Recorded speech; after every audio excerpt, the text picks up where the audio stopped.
Part C. In this part of the test, you'll hear 2 different extracts. In each extract, you'll hear health professionals talking about aspects of their work. For questions 31 to 42, choose the answer A, B, or C, which fits best according to what you hear. Complete your answers as you listen. Now look at Extract 1. Extract 1, questions 31 to 36. You now have 90 seconds to read questions 31 to 36. Tell me a little bit about the progress in the plant-based movement recently. There's been tremendous progress, particularly in the health field. At least that's certainly my perspective. So in the States, there's just been a real surge, a real tipping point in terms of the plant-based nutrition movement. There are now entire conferences. There's an international plant-based nutrition healthcare conference. Hundreds of physicians, other medical professionals get together, talk about how they're using this in their practice. I mean, that didn't exist a few years ago. I mean, it's really, really exciting. There's new vegan medical clinics opening up where all the folks on staff are using lifestyle medicine approaches, not just to prevent disease, but to stop and reverse it as well. Tell me about the main players involved. You've got Nutrition Facts growing, you've got the Physicians Committee doing a lot of work. Who are the main players and what's been achieved specifically in the last few months and last year? What's been the memorable moment for you? Well, so, a lot of people don't know about Scott Stoll, who started this, PBNHC, this Plantrition project, this plant-based nutrition conference. He's been doing these immersion programs for Whole Foods for a long time now. He has a book coming out. Okay. I'm very excited about that. He's just had transformative experiences. He's just a physician in practice. There's people all over who've been doing this in their own little, hometowns. But it's just great to get so many people together, start networking. So there's wonderful resources out now, documentaries. We got a number of documentaries coming up, like The Game Changers and Eat Yourself Alive. And I mean, this is an exciting time to be in the movement. I think, a lot of it is just there's so much, we're going to get there if only because the healthcare costs are spiraling out of control, right? Climate change. We're just going to be forced to have to take these, safe, simple, side effect-free solutions, cheaper, safer, more effective than conventional medical approaches, because we're talking about the leading killers, right? The leading cause of death. The good news is that the vast majority of premature death and disability is preventable with a plant-based diet and other healthy lifestyle behaviors. We have the power, we have tremendous power over our medical destiny and longevity. You talk passionately about the benefits of plant-based diet, particularly reversing heart disease. My old boss, he was a professor of epidemiology called Professor Tim Spector. He said he met Dr. Dean Ornish. Dr. Dean Ornish said, the thing with the plant-based movement is you get the sense you're either with them or against them. We're going to talk about that in a minute. But also what he said was there aren't any large randomised control trials. He said, Dr. Dean Ornish, show me the large randomised... Why aren't there any? If we've known about this since Pritikin's day, where's the data, the large randomised control trials? Well, look, Ornish published his first RCT, randomised control trial, July 1990, in The Lancet, the most prestigious medical journal in the world. There it was, black and white, proving with quantitative angiography that we can reverse heart disease, open up arteries without drugs, without surgery, just a healthy plant-based diet and other lifestyle changes. There it was. Right? So we've known about it for decades, but there it was, published in some of the most prestigious medical journals in the world, The Lancet, JAMA, yet what happened? Nothing. Hundreds of thousands of people continue to die of a reversible, preventable disease. So it's being ignored. It's being lost down the rabbit hole and ignored. I said, well, wait a second. If effectively the cure to our number one killer could get lost like that, what else is there in the medical literature that could help my patients, but just didn't have a corporate budget driving its promotion? I made it my life's mission to find out. That's why I started nutritionfacts.org, and that's why I wrote my new book, How Not to Die. What I find very interesting is you say the system needs to take on board this message. But the whole point of Nutrition Facts was to go round the system Tell me a little bit about the democratization of information and the role that's played and why that's been good for the movement, I guess.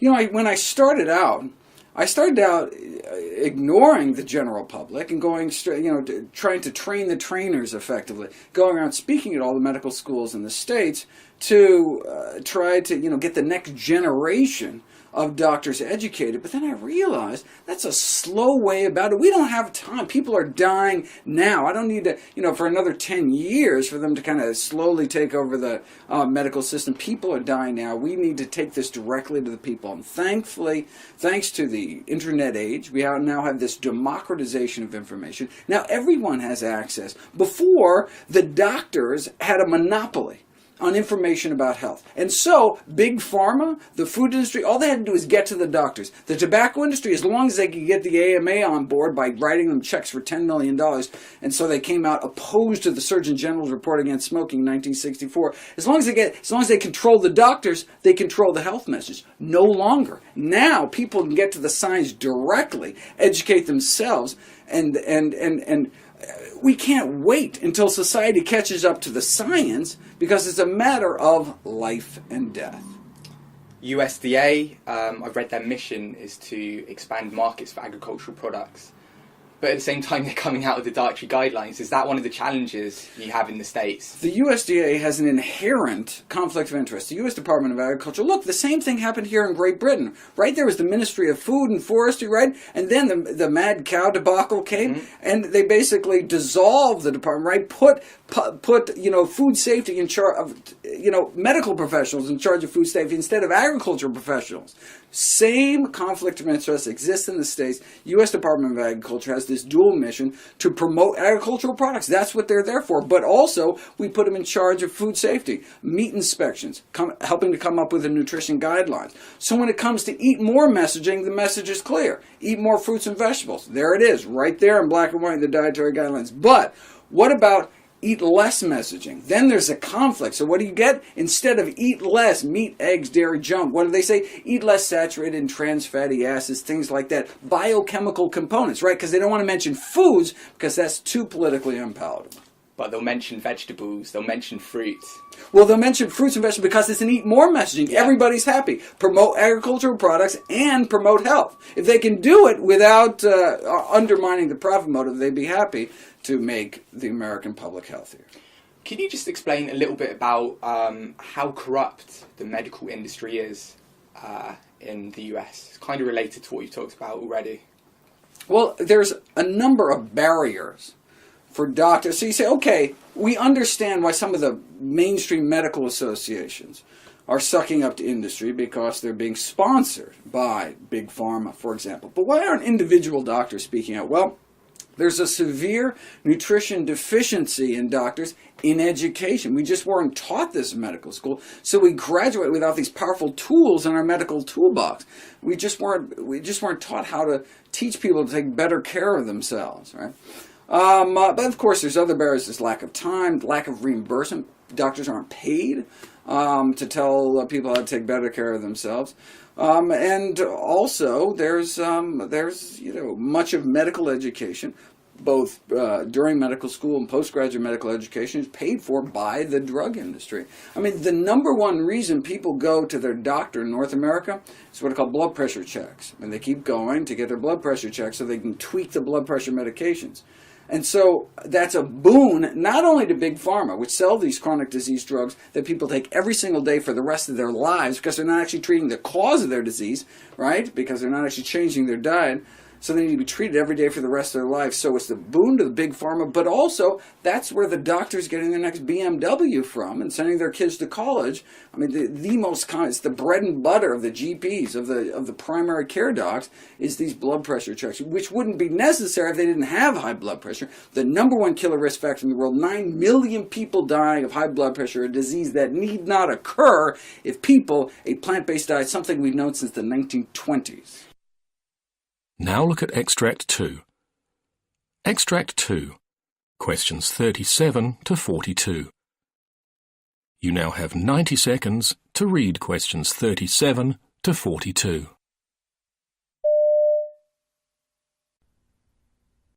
We've been studying a disorder called seasonal affective disorder. Norman Rosenthal first identified this disorder in the mid-'80s.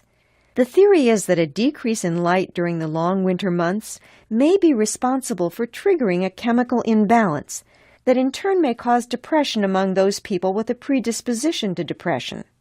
Supposedly there's an area of the brain called the suprachiasmatic nucleus, which is very close to the retina of the eye. So this area of the brain responds to light by sending a signal to the pineal gland, and the signal causes the gland to suppress the secretion of a hormone called melatonin. To make a long story short, the more light, the less melatonin in the blood. Okay, the acronym for seasonal affective disorder that's being used in the field is SAD. We didn't come up with that. And in fact, I personally think that it's an inappropriate way to refer to such a serious type of depression, since it sounds rather mild, and seasonal affective disorder can be a very severe and debilitating disorder for some people. In fact, in extreme cases, it's life-threatening when patients become suicidal. So anyway, as you can appreciate, the winter here is very dark, cold, and gray. By spring, almost everyone's tired of the gloom. But for some people, those suffering with seasonal affective disorder, it can be a serious problem. People with seasonal affective disorder experience deep and prolonged depression throughout the winter months, with what looks like a spontaneous alleviation of the condition when spring arrives. Before the disorder was identified, it was rather a mystery for friends and family, since the depression appeared to vanish only to return several months later.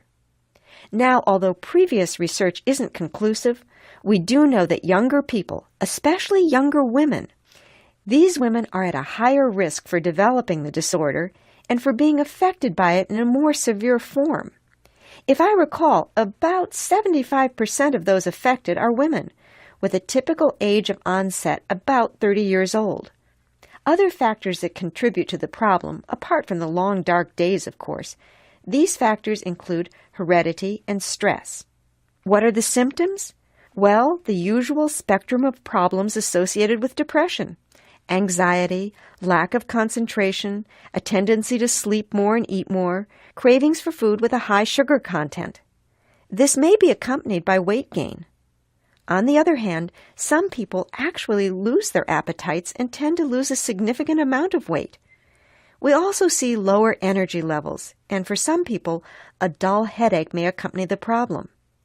So, building on the research studies that identified the symptoms of seasonal affective disorder and the high-risk profile, we decided to undertake a longitudinal study of 120 subjects, and our research is really focusing on therapies that might help those people affected by SAD. Traditionally, psychotherapy has been used to identify and modify behaviors that contribute to depression, and it's been somewhat successful with patients identified with seasonal affective disorder, especially when used in combination with relaxation and stress reduction therapies. Antidepressant drug therapy has also been proven to reduce depression in studies of people who had seasonal disorders. But we've been using phototherapy almost exclusively with the subjects in our studies. It's very simple, really. We've supplied each subject with a light box that provides the same type of natural lighting that would normally be shining through the window during the spring and summer. The subjects have been instructed to turn on the light box for 2 hours and then simply go about their activities in the room where the box is placed. They're not supposed to use the box like a sun lamp, no staring into the light, either with the eyes closed or open. They just ignore it once it's turned on. So, although we're still evaluating our data from the first group of subjects, we have a few preliminary findings that I'll share with you today. First, we think that it's probably better to be exposed to the light box during the morning hours. Second, we're noticing a relationship between sleep patterns and seasonal depression, so maintaining a regular schedule for sleep seems to be a helpful therapy in conjunction with the light treatment. We're also fairly sure that the duration of light therapy can be modified for individuals. Some subjects who were exposed to the light for less than 2 hours did very well, while others showed no evidence of relief until they reestablished the 2-hour treatments. One interesting possibility that we're working on is whether fluorescent lights might work as well as full-spectrum light with the ultraviolet rays filtered out. In our first trials, we used UV light exclusively, but now we have some trials underway with fluorescent light, and the results so far are encouraging. I'm also happy to report that there are few subjects who are experiencing side effects. There's no evidence of eye damage. We've been careful to filter out any potentially damaging UV rays. And in fact, the only negative side effect was minor headache that seemed to disappear after a few treatments. So, next semester, we plan to begin the second stage of our studies, and we'll be comparing the degree of depression on the part of subjects undergoing light treatments with control groups who'll receive either drug treatments or psychotherapy. What we really want to know is whether light treatments alone are as effective as the other options for therapy. That is the end of Part C. You now have 2 minutes to check your answers. That is the end of the listening test.